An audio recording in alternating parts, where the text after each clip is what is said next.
Түріктердің дастарханынан табылатын ерекше өнімдердің бірі бұл көктеп кеткен ірімшік.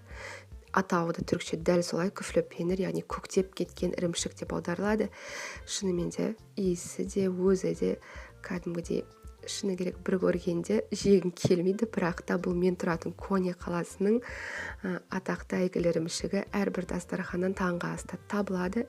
Қалай жасалады десеңіздер, енемнің айтуы бойынша оригиналды жасалу жолы бұл жаңа сойылған қой немесе ешкінің терісі тазаланып, содан қап тігіледі, сол қаптың ішіне ірімшік қойылады. Ірімшік 4-5 ай күткен кезде ақ ірімшік жаңағы терінің ферменттерінің әсерінен осылай көктеп көк ірімшікке айналады.